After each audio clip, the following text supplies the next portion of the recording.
of Science Lines. Hello, I am Lara. This is Theatre of Science. I stream free live lessons for home educators using all my teacher training skills, but this isn't a lesson, this is a Lego story show where I talk about a thing that I've been learning about this week, and we do an activity, and then we hear a little story told with Lego at the end. So this week I am obviously dressed as a human hair with an egg on it, because we've had Nits in our house for the last couple of weeks, and I thought, I know who'd be interested in this. So I collected them in a jar and learned all about them, and we're going to look at them and learn about the difference between Nits and Fleas. So first of all, straight away I'm wrong. The title of the lesson is wrong, because certainly like where I'm from in English, usually if we say you've got Nits, it means you've got little creatures living in your hair. It's a fairly common thing. But it turns out actually nit, strictly speaking, is the name of the egg. And the actual creature isn't a nit, it's a head louse, like, you know, in science. So, nits and fleas, head lice and fleas are both insects. What is an insect? Very quickly, we do this all the time. Scientists have put all life on Earth into different categories, okay? Anything that's ever existed that is living is put into these different categories. There's like the plant kingdom, the animal kingdom, the fungus kingdom. So insects are all animals. Let's have a look and imagine that this line is all animals that have ever existed. Obviously that's a bit vague, so you split the animals up into different categories called phylum, and there are 31 different phylum. So there's all the animals that have spinal cords that are in one phylum, like us, we're in that category. And there's a category for animals that have an exoskeleton and joints, and they're called arthropods. Yeah, so it turns out there's over 80% of animals are arthropods. You might have heard like a woodlouse is an arthropod. They all molt, so they shed their exoskeleton. So like a spider is an arthropod. It's if you ever see loads of kind of very pale dead spiders, it's probably not a dead spider, it's where it's had to shed its exoskeleton so they can get bigger. So all of the animals that have exoskeletons and joints are called arthropods, and then the arthropods split up into different categories. There's all the arthropods that have no wings and usually 8 legs, and they're called the arachnids. But the really famous one is the arthropods, the animals that have exoskeleton and joints, and they've got a body made of 3 parts and 3 pairs of legs and antennae, and they are the insects. And over 50% of animals are insects. Over 50% of animals are insects. And then I just went, some insects are fleas and some insects are head lice. There we go. So we'll talk about head lice first. Let's just look at them, shall we? Let's just get some out of the jar. Now, I didn't really know anything about them when I put them in the jar. It turns out I didn't have to worry, because head lice, they don't have any wings. They're a bit like, you should be seeing this, shouldn't you? Here we go. So you can see all these little dots here are the eggs. I'm just going to give that a little tap. I'm sure we've got plenty. There, we've got plenty. Oh man, so gross. Ooh, so we've got, oh yeah, good, there we go. We've got some eggs here, but we have also got at least one fully grown head louse. So what I did yesterday was, in the Facebook version of this show, I got out my hand lens to have a look at them. Looking at, here it is. And I have got my hand lens today, and we will look through the hand lens, but we'll also look at them through the microscope, which I just found. So I've never done that before, I'm excited. So yeah, it's a bit, we never kill animals on Theatre of Science, right? We love all creatures on Theatre of Science. Like, all creatures have a use. Why should one animal be more important than a human being, for example? But I had to kill the head lice, because the thing with head lice is they only drink human blood. They are very specific to humans. There are slightly different kinds of lice that live on different, what's the word I'm looking for? Not apes, primates like bonobos or chimpanzees, but this specific species of head louse only lives on humans, and it lives on the same human head for its entire life, and it only drinks human blood. So what are you going to do? You can't set it free into the wild. It can't really just live on your head forever drinking human blood. So this is the only animal that I don't even swat flies, but I had to kill it. I'm sorry. If it makes you feel better, it's kind of thousands and thousands of years. It's just been this ongoing war between head lice and humans. Here is a woman getting head lice out of her child in 1662. So there you go. They're doing fine. Right, let's have a look at them, shall we? So the tiny little bits are the eggs. And there we go, look. Let's get a bit closer down. So that's not bad, is it? It's not a bad close-up of a nit. Sorry, not a nit. So that's a head louse. The little dots are the eggs. If they're brown, then it means they hadn't hatched. And apparently if they're white, it means they had hatched. I'll show you some actual good pictures on the internet in a second, but I just thought it'd be interesting for us to look through it. Should we do... Come on, let's do the microscope. Turn the light on. Get it on top of that adult louse. Whoa, let's go in and see if this works. Wow. Definitely not working. Focusing. Oh, maybe. Wow, this is such great telly, isn't it? This is why I only ever use the hands, Lynn. I'll show you a picture. We'll try that at the end. Here's an actual picture of what a louse looks like. If it's a slightly browny colour, then that means that it's just drunk some blood. They have got mouth parts which are very, very well evolved to bite into human heads and drink the blood, but they go back into their little heads when they're not drinking. That's good. So yeah, what I was saying earlier, you don't need to worry about head lice jumping out of jars because they can't jump. They don't have any wings, so they can't fly. They can't jump. They've got really sort of stubby little legs, so they can't even really walk very fast, apart from they've got tiny little claws, and they're amazing at climbing up and down hairs. So they're not like fleas. They can't jump from person to person, but they can move from head to head with physical contact. So I guess like they don't have very long to crawl from their hair to another bit of hair so that they can lay eggs and spread the head louse goodness around. So that's why they're very good at climbing up and down hair. They're not very good at doing anything else. Here is a close-up of an egg. Here we go. So they've got a little bit that allows them to breathe, but the rest of the egg is sealed. It's actually stuck. The head louse gives off some sort of gluey stuff from their reproductive organs and sticks the egg to the hair. Fun fact that I found out, I liked this. In colder countries, the head lice lay their eggs closer to the scalp. And in warmer countries, they lay them a little bit further away from the scalp. Isn't that nice? I guess it's like your head's quite warm, so they don't want the eggs to overheat. Cute. Right, let's do an activity. I will get my microscope back on that head louse in a bit.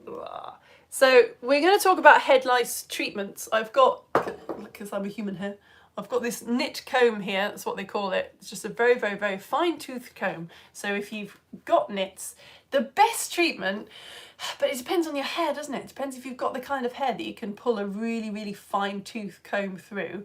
Apparently that's the best way of getting rid of them. If you've got a candle and you've got some adult supervision with you, then we'll do this activity and then I'll explain why.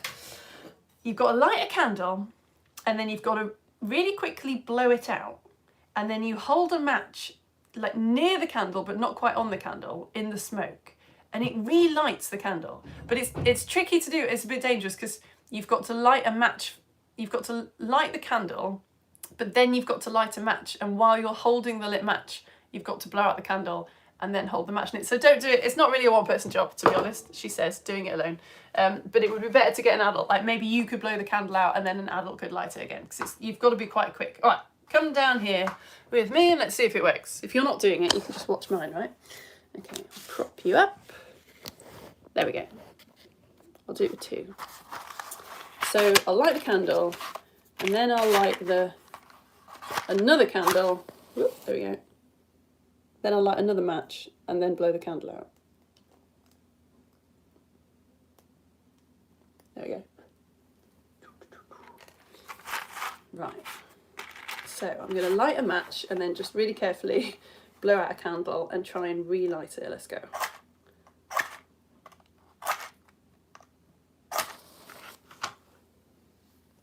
Do you want to zoom in? Let's zoom in a bit. Okay, blown out candle.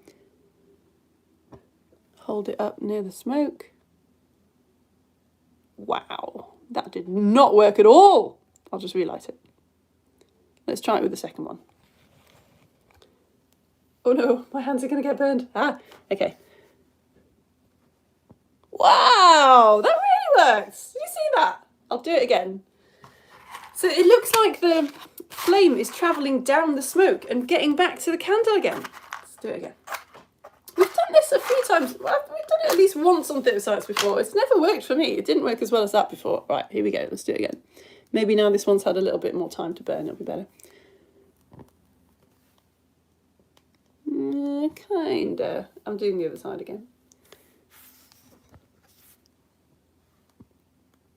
Wow, that's so cool.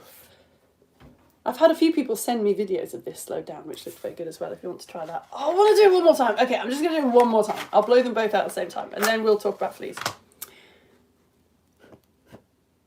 Oh no, I blew the match out. Oh, disaster. Oh, come on. Oh, this is absolute amateur hour. Oh my goodness.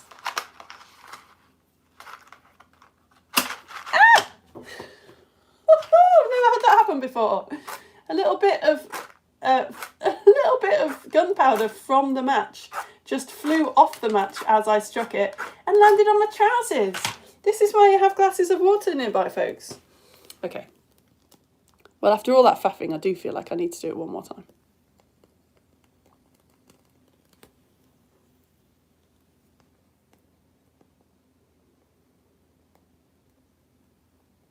Right, let's give it a go. Okay, blowing that one out. Do you know, someone was telling me on Facebook the other day that they'd been to see Maddie Moat's science show in London. And then they said, she said, don't try this at home a lot more than Lara does. And I didn't know whether to take that as a compliment or not. Right, one more time. Whoa! Okay, that was amazing. Good. Right, come on, let's learn about fleas. So why are we doing that? Why are we doing that in a lesson about nits and fleas? Well, it turns out one popular way of treating nits and fleas, not fleas, nits. One popular way of treating nits is to coat your hair in oil. Because the idea is that the eggs you can suffocate them basically, so they can't breathe. If you can block up that hole in the egg, then maybe it can't hatch out. Apparently it doesn't really work, but another idea that's come out of this is if you coat your head in petrol, then it gets rid of the fleas, nits. This is a terrible idea. Do not try and get rid of head lice by putting petrol on your head. Since the 80s, like 9 children have been very badly burned, and one of the reasons for this is we know that petrol is flammable, right? If you light some liquid petrol, it will very much set on fire. But petrol fumes are flammable as well. So if you can smell petrol, it's because tiny little particles of petrol are going up your nose. That's how you smell things. So if you can smell petrol, it means that petrol is hanging around in the air around you. So presumably, like there's a child with petrol on their head treating head lice. Someone, especially if it was the 80s, like more people were smoking, someone might light a match quite a long way away thinking that would be fine, but the petrol hanging in the air sets on fire. This is why you should never light anything in a garage forecourt, because if you can smell petrol, then you're in quite a dangerous situation, really, if you've got fire with you. And that's kind of what's happening with the candle. So what is actually being lit when the flame travels down the candle is the wax that has got really, really hot and sort of turned into like a gas, if you like the particles of wax are hanging in the air. So you're lighting the particles of wax in the air and they're travelling back down to the candle where they came from. So don't treat head lice by putting petrol on your head. Oil apparently doesn't really work. The best treatment is just to keep combing or picking them out, because the eggs hatch sort of 6 to 9 days after they get laid.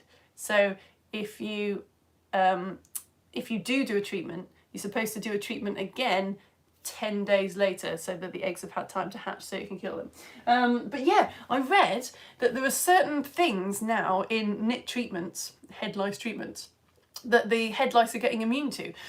there's a certain ingredient that 77% of head lice across the world are now just immune to it, like it doesn't affect them. So if you can brush, then brush. All right, let's talk quickly about fleas and then we'll do the Lego story, which is also sort of tenuously about fleas. So fleas they are also insects. They also have no wings. They are really good at jumping though. So a flea is sort of about the same size as a head louse. Before we got head lice, I used to think that they were teeny tiny, but as you can see, they're quite easy to see. But a flea is about 3 millimeters big, and they are the second best jumpers in the whole world after a creature called a froghopper. But a 3 millimeter big flea can jump upwards 18 centimetres. So if you think a ruler's 30 centimetres, a flea can jump about 2/3 of a ruler. And I mean, I couldn't jump that, and I'm like 5'5". And they can go longer than a ruler. They can jump horizontally about 33 centimetres. You can't do that with muscle, apparently. It's not a thing. They don't use their muscles, they use proteins that are sort of like elastic bands. You know, if you stretch an elastic band, when you let it go, it kind of twangs back really hard, can hurt you. They've got basically like proteins that are a bit like elastic bands in their bodies, and they stretch them, and then when they let them go, this is how they fly through the air. What else have I got to tell you about fleas? Oh yeah, there's 2,500 different species of flea, and they are different to head lice because head lice, like I say, they pretty much just stay on the same body the whole time and suck your blood, and they can't survive off the hair. Fleas can survive off hair. So generally speaking, there's only like one flea per sort of species of thing. So like a dog flea wouldn't go and live on a chimpanzee. There's very few animals that certain species of flea can live on, but they can move around. So you don't like get fleas from your dog, but if you've got a dog that has got fleas, it will quite happily like jump onto your carpet and then jump onto you, bite you, suck your blood, because that's what they do, and then like jump around elsewhere. So kind of sort of slightly, I feel more comfortable with head lice than I do with fleas. Flea circuses, have you heard of those? Everyone knows that my favourite film of all time is Jurassic Park. It's the best film ever made. They mention flea circuses in that. Flea circuses were real. They were invented probably by watchmakers who wanted to show off how tiny and intricate their metalwork was. So they used to make teeny tiny little chains and build tiny little carts and chain real fleas to the carts, and the flea would like try and get away and would pull the cart around. Or they'd make tiny little balls and chain the flea to the ball, and when the flea tried to get away, it would look like it was kicking the ball. I mean, I said yesterday, like, there's a lot of things in the world to be sad about, and it's not top of the list, but sort of just weird and sad, isn't it? And they would spend their whole short lives just chained up in these little flea circuses. You still have flea circuses today, but often they're what you call humbug flea circuses, where they're not real fleas. It's just automated spoilers. It's just, you know, like kind of, it's just a cart that's moving because electricity or whatever. There's no actual flea attached. Couldn't find photos of flea circus online, but did find these fleas wearing clothes. This was a thing that happened in 1919. Fleas in dresses, photographed by the Times. So there you go. Antenna, see? Insect. You can see flea circuses on YouTube if that's the kind of thing that you want to do with your day. Okay, is it time for the Lego story? I think it is. Let's do this. I need my computer to be over here. Oh, I need my matches actually, because there's a little bit of fire in Lego story today.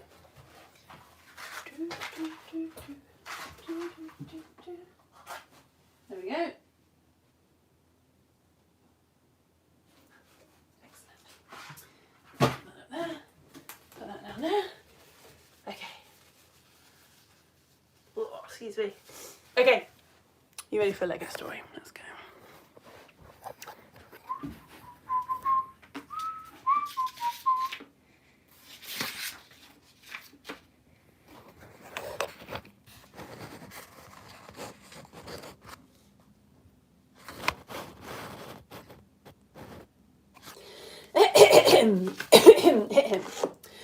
The Royal Society, a group of scientists, architects, mathematicians, curious people coming together to explore the world. They got together in 1616 and they're still going. You can visit their headquarters in London if you want to. And they've had some very famous members over the years. They've had Robert Boyle was there in the very early days. Thought of by many as the founder of modern chemistry. He sucked all the air out of a glass jar using his famous air pump, vacuum pump, and discovered that sound can't travel and fire can't burn where there is no air. Well done, Robert Boyle. There was Christopher Wren, thought of by many as one of the greatest architects of his time. He designed St Paul's Cathedral in London. Here he is looking for St Paul's Cathedral. He's not going to find it because I don't have a model St Paul's Cathedral. Sorry, Christopher Wren. And Isaac Newton, thought of by many as one of the greatest scientists the world has ever known. He did a lot of thinking about gravity that eventually helped humans to land on the moon. And Robert Hooke, thought of by hardly anyone, really. He actually built the vacuum pump for Robert Boyle and demonstrated it for him. He did all the measuring for Christopher Wren after the Great Fire of London so that London could be rebuilt. He had a massive fallout with Isaac Newton, saying that Newton had stolen his ideas. He didn't, Robert Hooke. But he didn't make a huge lasting impression on the world. But one of the things that he did create did survive to modern times. He created something using a lot of work that he'd done with microscopes. You might have seen it on t-shirts. It pops up on t-shirts a lot. He created this drawing of a flea. You recognise this drawing of a flea? Pops up all the time if anyone's talking about fleas. It appeared in his incredibly famous book at the time, Micrographia, published in 1665. It was the first big thing the Royal Society published. It was the first scientific bestseller. It was the first book to include illustrations of insects and plants seen through microscopes. It blew people's minds. But it also led to a little bit of a ruckus, a debate. Was it science or art? One person who got involved in the debate is another person you probably haven't heard of. Did you notice anything about the members of the Royal Society when I was talking earlier? You mentioned notice anything about them? They're all men, aren't they? They're all men because in those days women were not allowed to go to university. Their job was looking after the home and you didn't need a degree to do that. Rich women were allowed to study a little bit to make them interesting enough that men would want to marry them. But Cambridge University first allowed a woman to get a degree in, what do you reckon? Cambridge University, the first degree handed to a woman was in 1948, and even then the first woman they gave a degree to was the Queen Mother. The Queen Mother! How hard did she work for that degree? Anyway.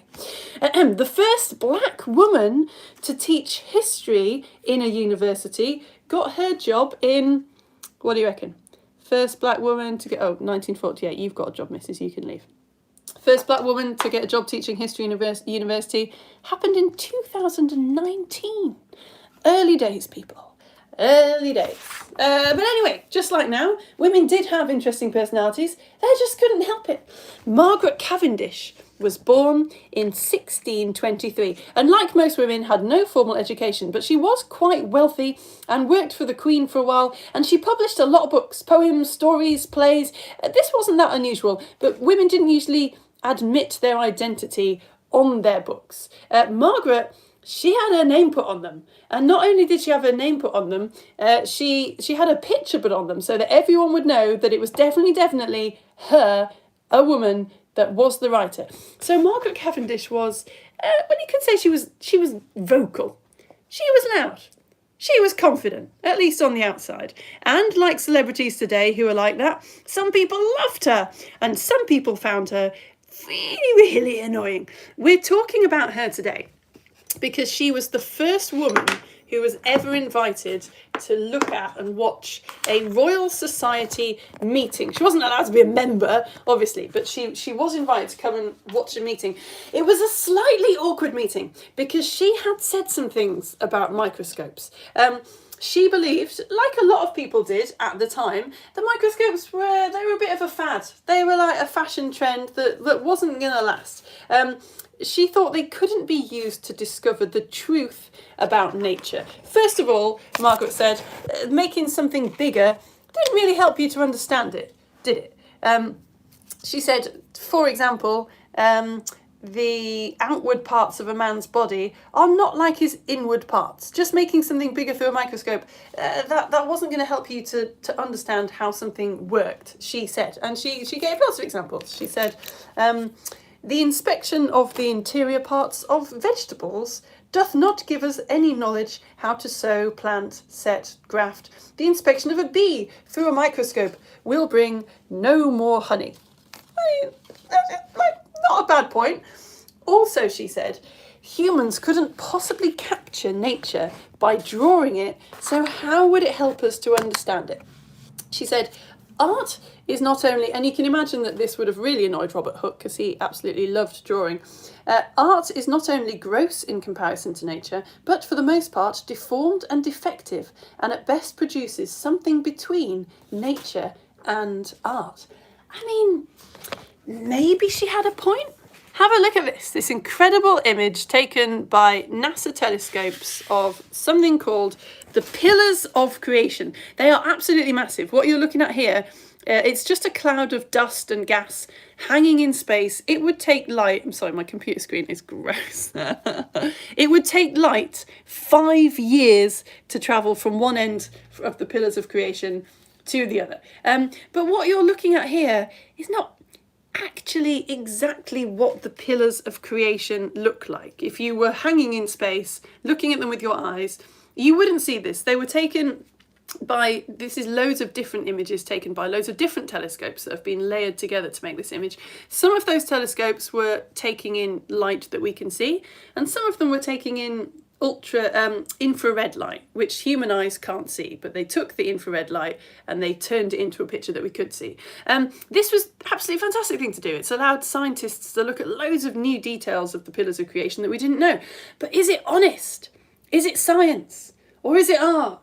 Is there a difference? Well, Margaret Cavendish thinks so. She said, those arts are the best informers that alter nature least, and they are the greatest illuders that alter nature most. In other words, the less you change something, the more informative your work is. Hooke's flea, in a way, was quite similar to that picture of the pillars of creation. He used lots of different views and images put together to get that one picture of a flea. He didn't, like, microscopes in those days weren't actually very good. They had a lot of flaws. He didn't just look through a microscope and see that flea and draw it. He would have used loads of different types of lighting to get the head and then the legs and whatever, and then piece it all together. Margaret's visit to the Royal Society was a very big deal at the time, and lots of people, her visit was a very big deal at the time, and lots of people gathered to see her, including someone you might have heard of, Samuel Pepys, who wrote in his diary that she had a dress so antic and a deportment so unordinary that I do not like to look at her at all. Oh, thanks, Samuel. Although he did add that he really, really wanted to read her book. John Evelyn, Royal Society member at the time, said that she was a mighty pretender, and John Evelyn's wife, Mary, said that she talked nonsense. Have you ever heard of John's wife, Mary? No, didn't think so. Maybe if you'd met Margaret Cavendish, you would have loved her, and maybe you would have thought that she was incredibly annoying. Maybe the most important thing is summarised nicely by a paragraph on her Wikipedia page, which I have kind of hacked together and changed a little bit. It says, Cavendish's books brought her fame and helped to disprove the belief that women were inferior to men. She showed that women were capable of learning and benefiting from education, and she insisted her own works would have been better still if, like her brothers, she had been able to attend school. The end.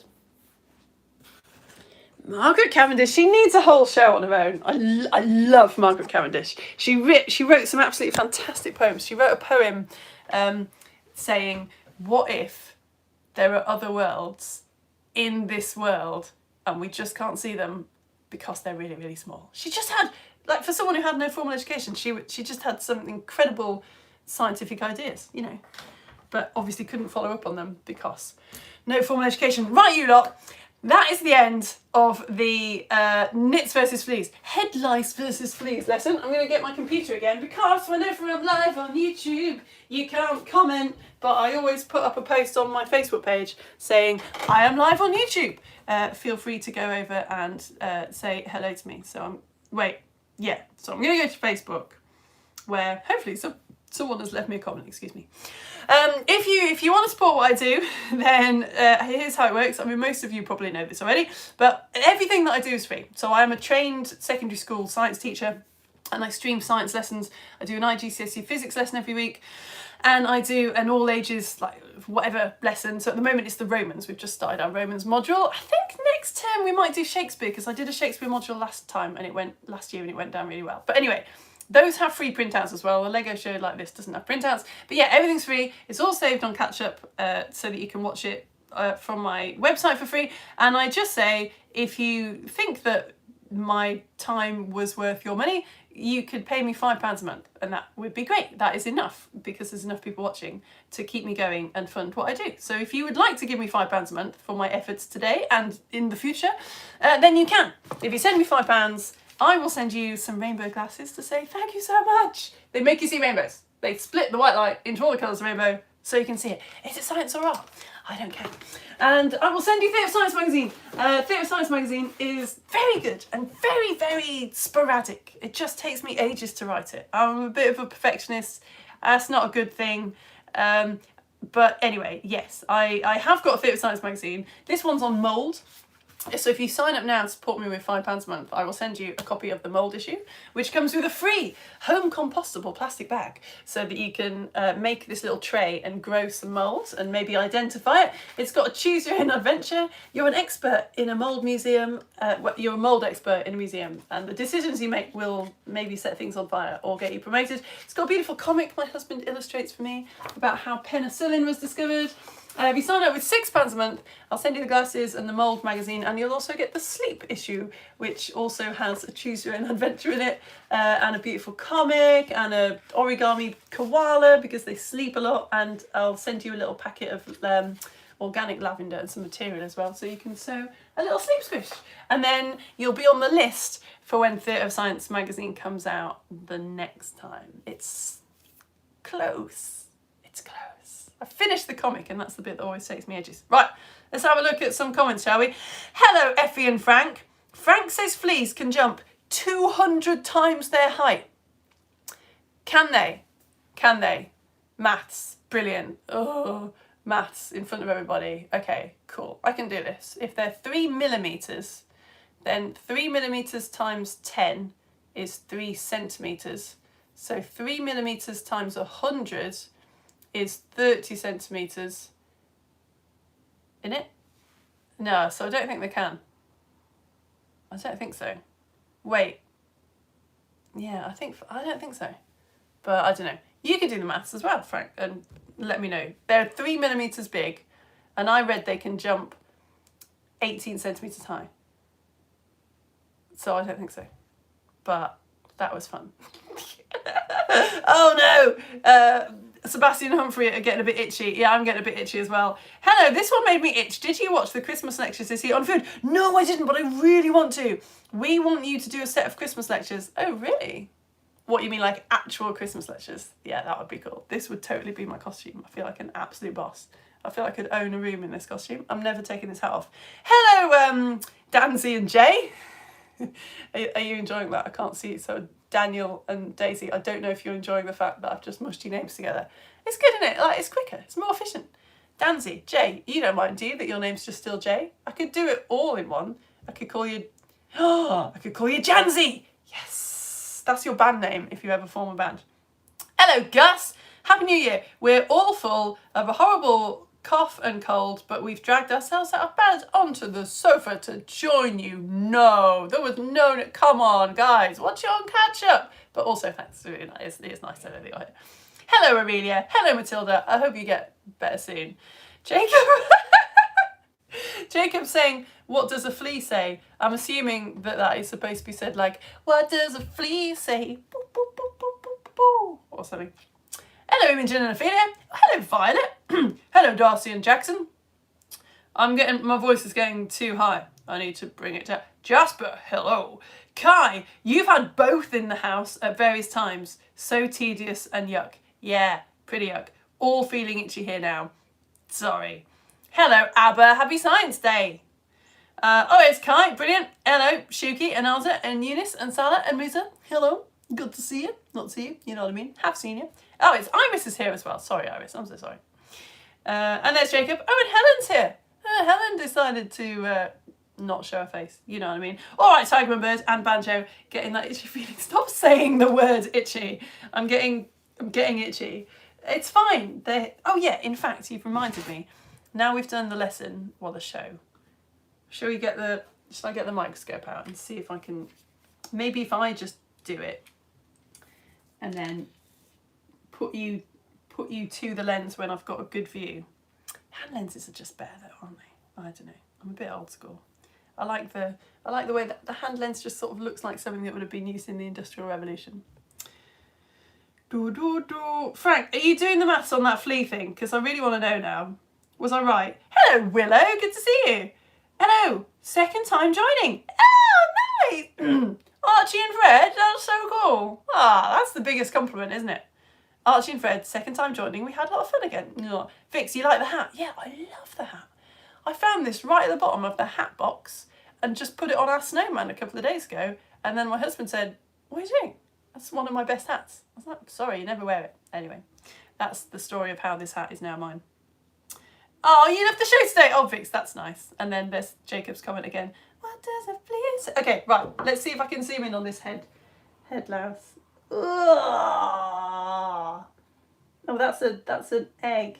It's kind of quite a good view of an egg, though. I'll see. Oh, that is a good view of an egg. Oh my goodness. I might be making it up, or I might be able to see a flea inside the egg. It's not great. I'm going to try and show you. I mean, it's a bit silly, isn't it? Because you can just look up a photo of a flea egg and see a much better view than this. But somehow it's just nice to share it, isn't it, all together in real time. Okay, there you go. That's very poor, isn't it? It's really hard with microscopes because when you go left, it actually goes right. There we go. All right, so that's the egg. Can you see it's kind of brown? So that one hasn't hatched, has it?